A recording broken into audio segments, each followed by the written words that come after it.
ওসমান হাদিকে নেওয়া হচ্ছে এভারকেয়ারে।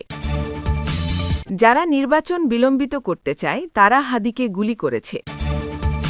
হাদিকে দেখতে গিয়ে ঢামেকে তোপের মুখে মির্জা আব্বাস।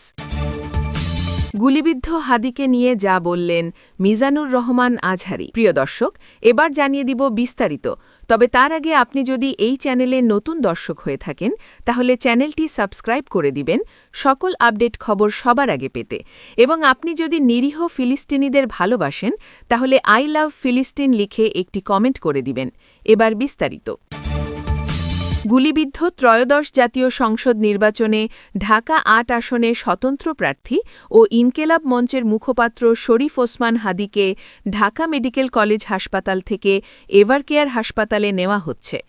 শুক্রবার ১২ ডিসেম্বর সন্ধ্যা ৭টার দিকে গণমাধ্যমকে এই তথ্য জানিয়েছেন ঢাকা মেডিকেল কলেজ হাসপাতালের পরিচালক ব্রিগেডিয়ার জেনারেল মোহাম্মদ আসাদুজ্জামান। আসাদুজ্জামান বলেন, হাদির মাথায় বুলেটের আঘাত আছে, বুকে ও পায়েও আঘাত আছে। ধারণা করা হচ্ছে পায়ের আঘাতটা রিকশা থেকে পড়ে গিয়ে হতে পারে। আমরা ঢাকা মেডিকেলে একটা প্রাথমিক সার্জারি অর্থাৎ অস্ত্রোপচার করেছি। এখন তাকে এভারকেয়ার হাসপাতালে পাঠাচ্ছি। তিনি আরও বলেন, পরিবারের সম্মতিতেই তাকে এভারকেয়ার হাসপাতালে নেওয়া হচ্ছে।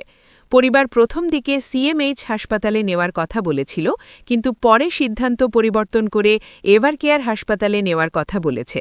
আমরা তাদের সিদ্ধান্ত মোতাবেক এভারকেয়ার হাসপাতাল কর্তৃপক্ষের সঙ্গে যোগাযোগ করেছি, তারা প্রস্তুত রয়েছে। এখনই তাকে সেখানে নেওয়ার ব্যবস্থা করছি। বিএনপির ভাইস চেয়ারম্যান ড আসাদুজ্জামান রিপন বলেছেন, একটি মহল বাংলাদেশের গণতান্ত্রিক রূপান্তর চায় না, একটি নির্বাচিত সরকার দেখতে চায় না।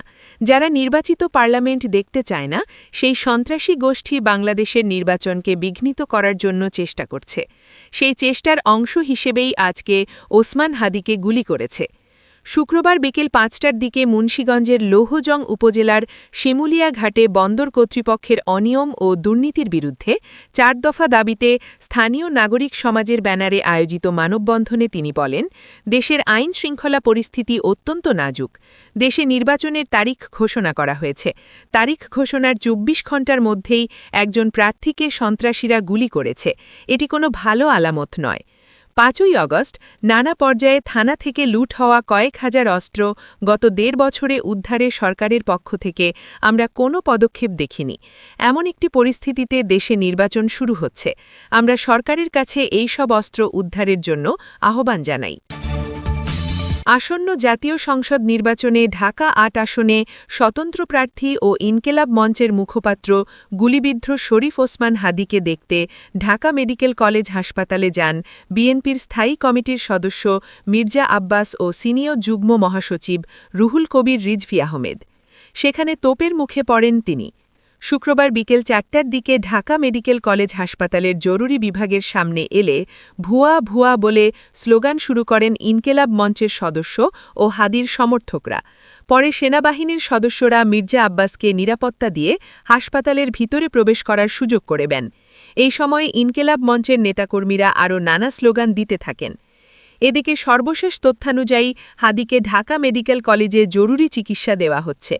এর আগে দুপুরে নির্বাচনী প্রচারণা চালানোর সময় রাজধানীর বিজয়নগর এলাকায় হাদির ওপর গুলি চালানো হয়।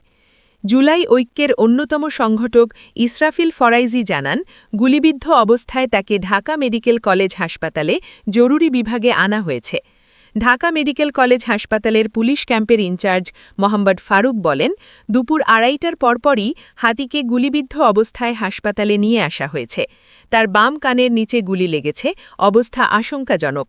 ডিএমপির মতিঝিল বিভাগের উপকমিশনার মোহাম্মদ হারুনর রশিদ বলেন, আমরা শুনেছি বিজয়নগর এলাকায় তিনি গুলিবিদ্ধ হয়েছেন, তবে বিষয়টি আমরা নিশ্চিত নই। আমাদের টিম পাঠিয়েছি। টিম আমাদের কনফার্ম করলে এ বিষয়ে বিস্তারিত বলতে পারব। ত্রয়োদশ জাতীয় সংসদ নির্বাচনে ঢাকা ৮ আসনে স্বতন্ত্র প্রার্থী ও ইনকেলাব মঞ্চের মুখপাত্র শরীফ ওসমান হাদি গুলিবিদ্ধ হয়েছেন। শুক্রবার দুপুরের দিকে এ ঘটনা ঘটে। গুলিবিদ্ধ অবস্থায় তাকে ঢাকা মেডিকেল কলেজ হাসপাতালে জরুরি বিভাগে নেওয়া হয়েছে। এদিকে হাদিকে নিয়ে শুক্রবার বেলা ৩:৫৩ নিজের ফেসবুক পেজে একটি পোস্ট দিয়েছেন ইসলামী বক্তা মাওলানা ড মিজানুর রহমান আজহারি। ওই পোস্টে তিনি লিখেছেন, রক্তাক্ত জুলাই পরবর্তী বাংলাদেশে খোদ জুলাই সৈনিক গুলিবিদ্ধ। জুলাই সৈনিকদের নিরাপত্তা কোথায়? আমরা এমন আগ্রাসী ও রক্তাক্ত রাজনীতি চাই না। এর আগে একটি মোটরসাইকেলে ২ জন এসে হাদিকে গুলি করেন। এরপর মোটরসাইকেলটি দ্রুত চলে যায়। ঘটনাস্থলের সিসিটিভি ফুটেজে এ চিত্র দেখা গেছে। এদিকে হাদিকে দেখতে ঢাকা মেডিকেল কলেজ হাসপাতালে যাচ্ছেন বিএনপির স্থায়ী কমিটির সদস্য মির্জা আব্বাস ও সিনিয়র যুগ্ম মহাসচিব রুহুল কবির রিজভী আহমেদ। শুক্রবার দুপুরে দলের পক্ষ থেকে এ তথ্য জানানো হয়েছে। সর্বশেষ তথ্যানুযায়ী হাদিকে ঢাকা মেডিকেল কলেজে জরুরি চিকিৎসা দেওয়া হচ্ছে। এর আগে দুপুরে নির্বাচনী প্রচারণা চালানোর সময় রাজধানীর বিজয়নগর এলাকায় হাদির ওপর গুলি চালানো হয়।